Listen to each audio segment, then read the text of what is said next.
Hi guys!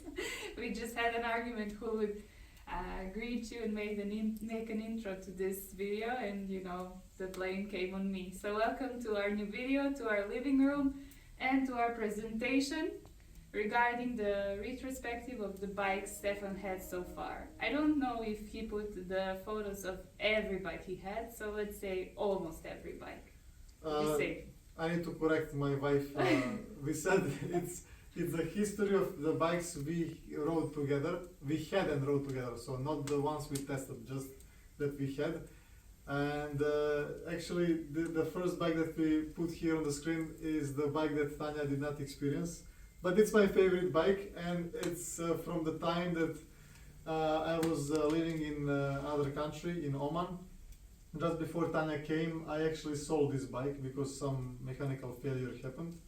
So let's start from this one. Yes, but let me just tell you how, you know, karma comes back, because when he showed me a picture of this one, I said, I don't know, you know, white bikes, it reminds me of the washing machines and, you know, like the stuff you have in your house.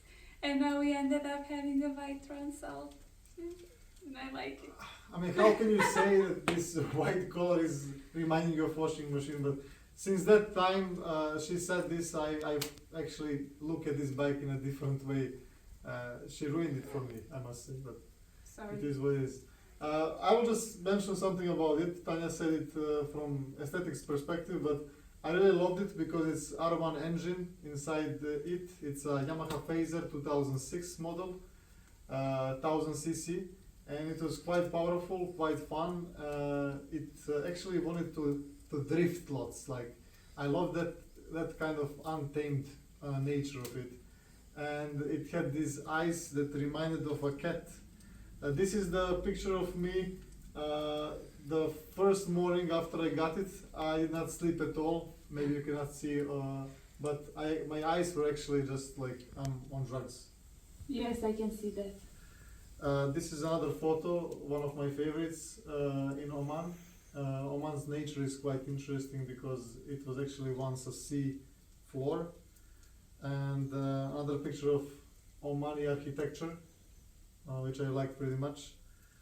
The bike was filled with lots of stuff, lots of accessories. It was a racing model. Actually, it had lights that when you put in a low beam, it had one color, and the high beam was different color, and I really like this.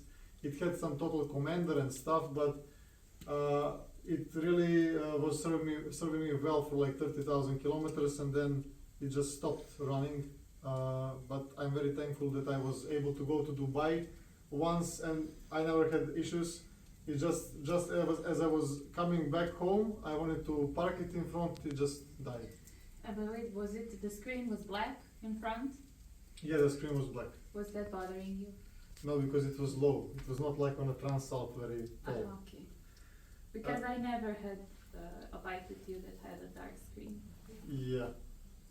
Maybe MT-10 we had, but it was like this high. This bike, Tanya, remind us about this bike. This is the first bike ever that I had a chance to be driven on. Is that correct? Ridden on, whatever. Ridden on. Yes. Okay. So when I first, sat on this bike, Stefan gave me no instructions how to behave, nothing. And in Oman, there is only like highways and very, very fast roads. So it was kind of scary, but I got used to it. And I don't know how I got used to it, because you can see that the seat is very like small, and it wasn't so comfortable. Do you even remember what's the name of this bike? What's the model name? Kawasaki Ninja 1000. Okay, Z1000 SX. It was 2012 model, and I really liked it very much as it reminded me very much of the previously ridden Tracer, but its nature was different. I think it had shorter wheelbase, if I'm not mistaken, and it wanted to do more of the wheelies than to drift. So it was a different ride a bit, but generally it was everything in one bike for me, to be honest. And on those roads in Oman, there's lots of highways. You really want these 1000 cc's to have the power. I like this bike because it was green, and green is my favorite color, so I had no, like, you know, critics regarding the aesthetics of this bike.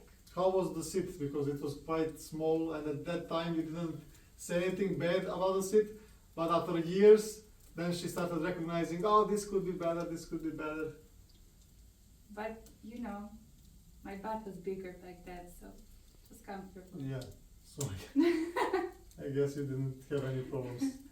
And it actually had this windscreen that you can drop down or raise up, so it really had nice wind protection as well. We really liked it. Yeah, it was comfortable, especially for the Omani weather, you know, it's always warm and hot, and even if you have some weather, it's like a nice breeze, which is very much friendly over there, mostly. The next photo is when we came back to Serbia, and this bike was custom made, by my design. It is a street fighter from the model of Yamaha XJ600N from 1997. And on top of it we can see the handmade art that my mother made for my father when they were in a relationship. They started. Yes, she was 17 when she made it. On the next photo you can see how the bike fits us.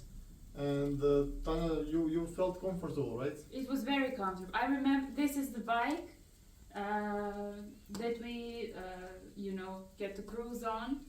After the green one in Oman, after Kawasaki one, and it was the first time ever I experienced that the bike can have very like soft, comfortable, extra good, extra friendly back seats. So I was in shock. I remember his father laughed so much because when I first sat on this seat, I was like, oh my god, this is like a sofa. And then, you know, his father was like, get yourself some chopper or something, so you know she's comfortable as well. I mean, these bikes from the past, they made it from the factory, like everything was comfortable. But bikes nowadays, you need to get this comfort seat. And the thing is, like, I changed the headlight, I put this thing that my friend calls it a zombie killer or something. It's like you're going in an apocalyptic Mad Max movie to But kill also, zombies. this bike is fun because it has this face. If you see, you recognize the eyes. Yeah, there is eyes and like some round mouth. And yeah, we really changed it, and I painted it in black, and it really was cool. What was the name of this bike? I said, I didn't hear. oh my god. I forgot this the what, name. This is what happens when you're in a marriage with somebody, and I had my own thoughts, I'm sorry. No, I was always forgetting one, not you. And this is during the ride. This is how we looked. It was actually comfortable. It was not too cramped at all. Yeah, it was very comfortable. But you need to pay attention to this back tire because it's very like narrow, and then in the curves, I just felt very different. I felt unstable, you know, when you're in the curves. It was only 130 width, so it's not enough. And this side, it doesn't have the eyes. Where are the black eyes? There is no black eyes for this. Okay, so then we went to Germany, and out of a sudden we got something that's totally different. Yes, we were unexperienced. Okay, or I was crazy. Okay, say it whatever you want. No, I said it in plural. This was like, I thought, like, after all this experience, I said like, oh my god, this Ninja H2SXSE Plus is having everything in one bike. It's gonna do it all. And I was really excited to buy it. It is supercharged, more than 200 HP. Really beautiful. Very beautiful bike, yeah. It looks like a dragon, definitely. And it had this paint that's self-healing on the tank. All this like bells and whistles and all of the electronics and the cornering lights at that time were just, you know, they were pioneers. And you can see over here how it fits us. Tanya, what can you say about your sitting position? I don't know. At the time that we got this bike, I was very proud. You know, Stefan sold me this bike with the, you know, vision. Your seat is going to be more up. You're going to be above me. You're gonna see everything. It's gonna be amazing, super comfortable. And I was like, cool. And then because this bike is so strong and whatever, when we were on the highway with it, my head was just like being, you know, So Yeah. so up high, it's not so good for me as a pillion because I'm already tall. So I don't know. Maybe somebody likes it. I'm not that person. And you know, from the behind, I looked like the queen of the road because nobody could see Stefan was driving. Yeah, it was funny. The bike actually had the weight, it's quite heavy. So, you know, on a stoplight when I want to stop it and then I'm trying to hold it, it's like I'm fighting to hold her and the side cases and the bike's weight. And what actually I didn't like about it is like the position. It's more comfortable for the riders who are taller, but for me with 183 centimeters, it's like I needed to overstretch myself a bit more forward, and Tanya, after 20 minutes of ride, needed to massage me, massage my back. I had a pain in my upper area, in the lower area, in the wrists as well. It was just not the bike that I can live with. It's too sporty. And yeah, the position was just. And also washing this bike took like lots of time because it has so many details and curves and everything. But it was fun, you know. Yeah, it's just one of a kind. It's really beautiful, and lots of people, you know, it's amazing how people just stop to look at it, to take photos. But at the time when I realized I like to look at it more than to ride it, I just decided to sell it. And then I thought, I know what I'm gonna do. I know what's the bike for me. It's something that reminds me of my Yamaha Tracer. It's the BMW S1000XR. And this is actually the test model. This is when we came from the test ride. And again, Tanya, what can you say about this? I was still stupid. Do you see how up I am in this position? It's no good. But I was a good seller at the time, you know. I still sold the story, no, this is gonna be different, you know, windshield is higher and blah, blah, blah. But this bike actually had some weight top. So it was more top heavy. And really I was struggling with my height, you know, when I was sitting on it and then when I wanted to move it around. And I didn't like the fact that, for example, the gas response was strange. It's like you're riding something that's much weaker, and in order for it to heat up, the catalysator needed to be warmed up, and the bike sounds really like a Vacuum cleaner. Vacuum cleaner, yes. It's not, the sound is not good. Yeah, and also it's some kind of a plasticky aesthetics. yeah, so this is the actual model that we took. It was a red one at the time. And I don't know, like I had some minor issues with it, like from the start, the GPS that was integrated inside the bike that actually serves as a warning for the police or other, what was that about? What was it doing? Yeah, if the bike, SOS button. yeah, SOS button, if it falls, it calls everybody to come to you, but it actually drained the battery. But this is the only actually problem that we had with it.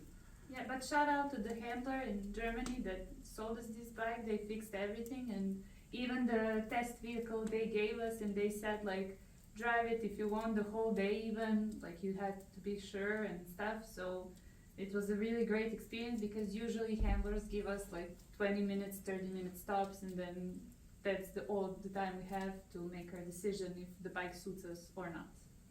Yeah, the guy who bought it from me was taller guy, and you know, this bike really fits those riders better. This is the bike that we mentioned that my leg saved. So just have that in mind. Yeah, what can we say more about it? I guess that's it.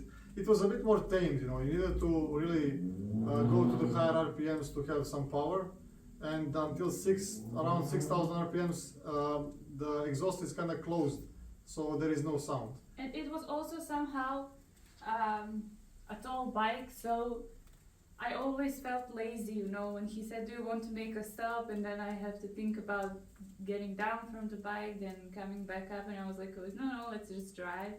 And compared to Transalp, I think when he sits first on Transalp gets a little bit, you know, near to the ground. It's softer. Yeah, so I remember that was an issue for me back then. But back then I didn't have very comfortable gear, or gear at all, you know, like motor clothes, so I don't know what would I think today about it. Yeah, so in general, it's a nice bike, but it was just not really, we were not convinced 100%. Then we got something that we were convinced 100%, and that's the Yamaha MT-10. That's my favorite.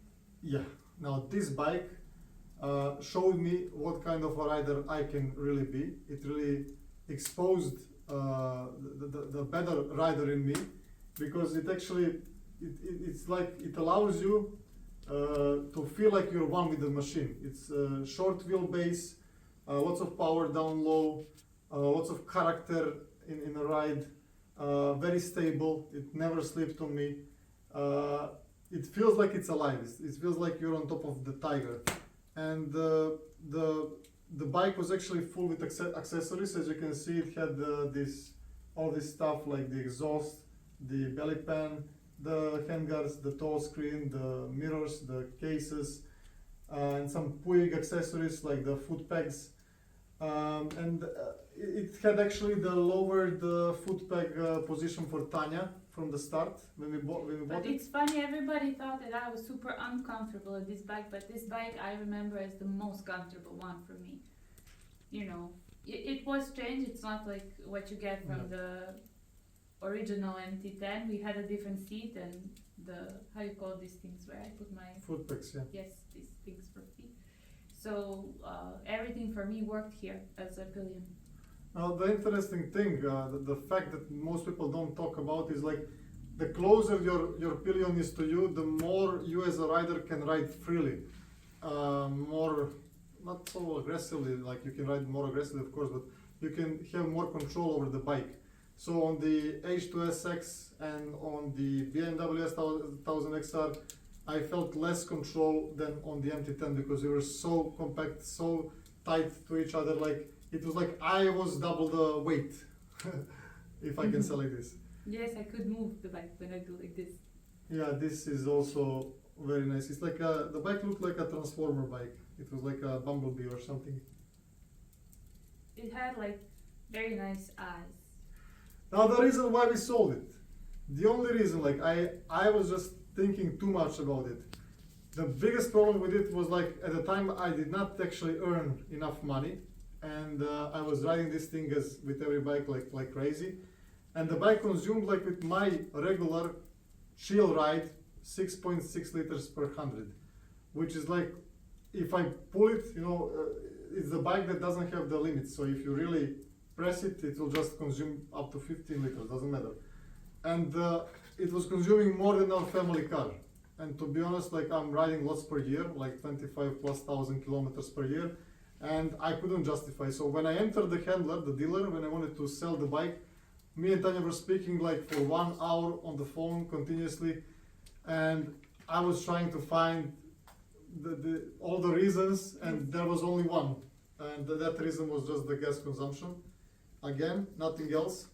So then we thought like, you know, maybe there's other Yamaha that can do it for us, and that was supposed to be the Yamaha Tracer 900 GT. Ah, Please. no. Next. Tanya, for some reason, from the start did not like this bike. No, the red BMW and this blue Yamaha, they are like, you know, dead race to me. I didn't like them. So it was again, as with all of my bikes, I like to express myself. I put this belly pan, I removed the hand guards behind the handrails, and I put this one, the tank bag, and the higher windshield. I actually bought many windshields to try them because I like to experiment things. It had a Krapovic exhaust, which actually sounded lovely because I heard many different sounds for this CP3 engine, and I really don't like them. They open the sound very much and there is no rumble, there is no bass. With this one it really sounds so nice and sporty. The engine is triple cylinder, it was a second generation of it, so it was better than the first generation, but still I just felt different from the four cylinders. What was different is like if you're trying to cruise, you sometimes feel this engine skipping a bit, but it was nothing like bad, to be honest. And the bike was very agile, honestly. It behaved differently. Oh my god, this picture is quite blurry. Is this you? That's me, yeah. Okay. It handled differently because it's more upright, so if you initiate the steering, it will just drop down quicker, but you're not leaning with your body as much as with the MT-10, which at the time I did not prefer as much. But why did we sell it even? What happened? I hated it and I negotiated to sell this bike. To be honest, I was not quite aware of this. But this is the power of wife. I manipulated this bike to be sold. Yeah. I used all my powers because this is not a good bike for me. I didn't feel like, you know, we were driving together. I felt like I'm part of some other bike with some other rider. And I remember I used, like, the seat is like this long on this bike and I prefer to be closer to him, so I feel like unified with the whole ride and him. And I used like this tiny part of the seat, and then half of my legs was just in the air between us in this space, because he's also coming in front closer to the tank and stuff like that. And then in the curves, I just remember, because I don't know actually what that was.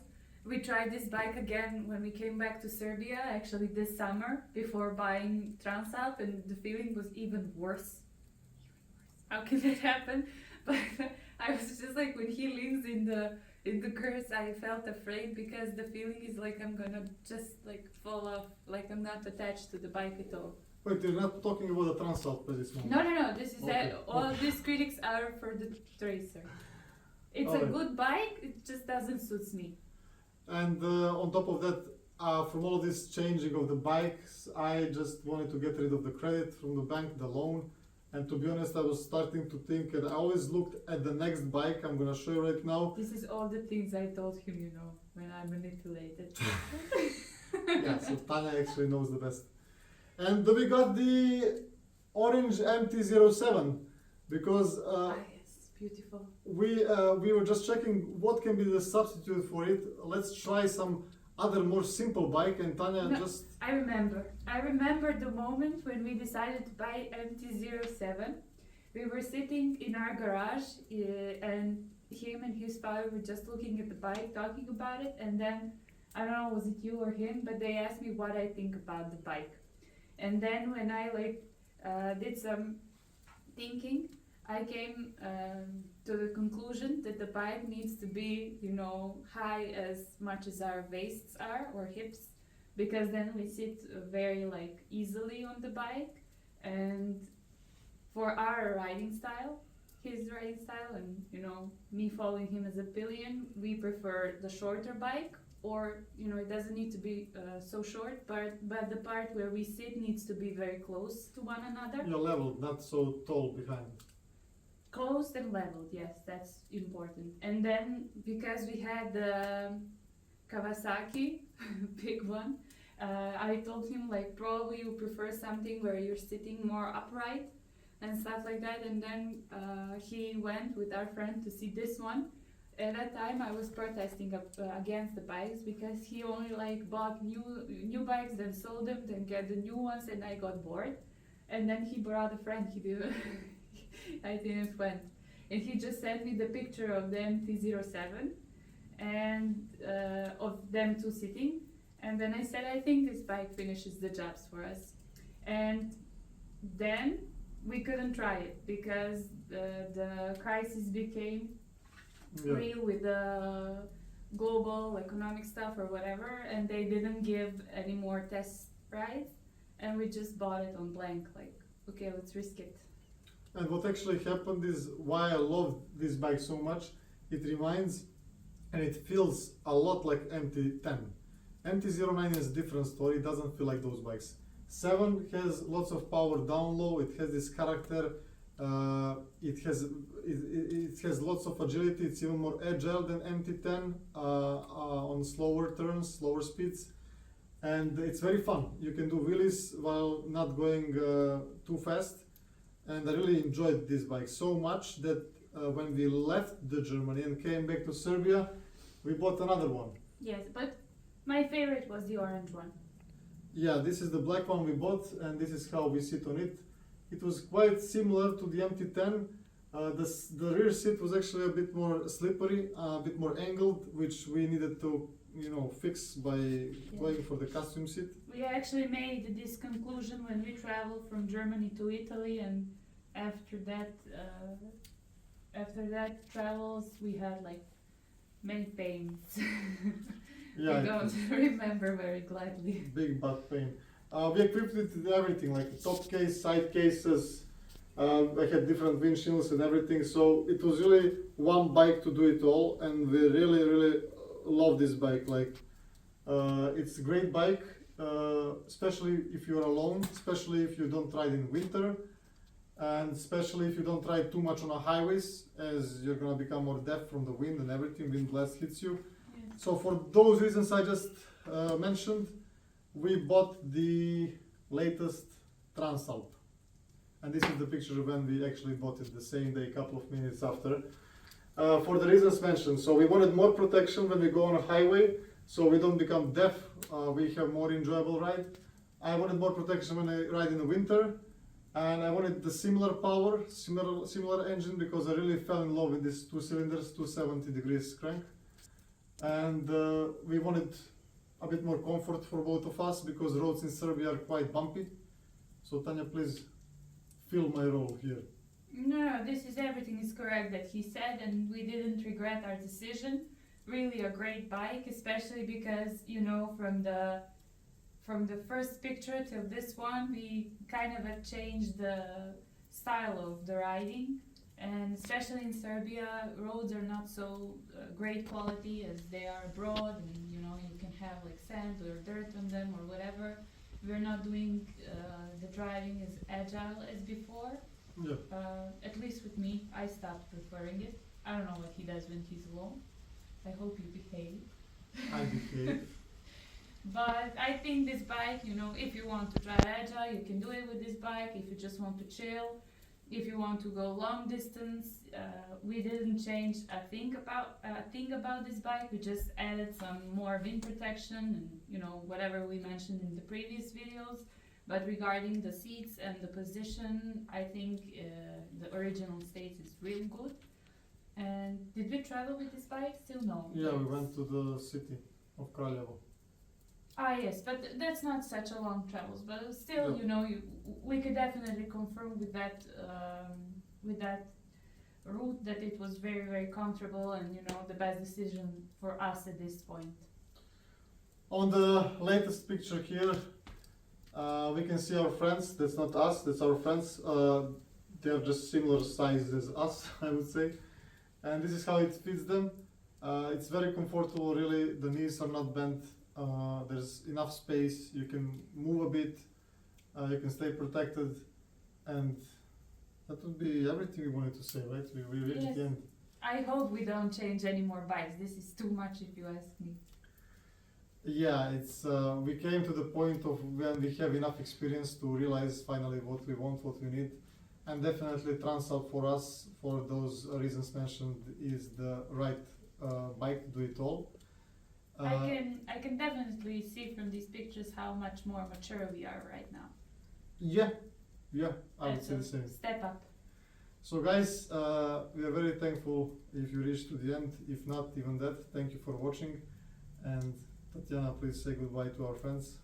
Goodbye, and I hope you like the decorations. I really, you know, did the hard work with the decorations in the living room, which nobody mentioned. Not for the video, by the way, Just, for the winter atmosphere. Yes, just, you know, I will stare at the person to blame. Okay, blame me. No, I got burnt over here, really. I need to move from this fireplace.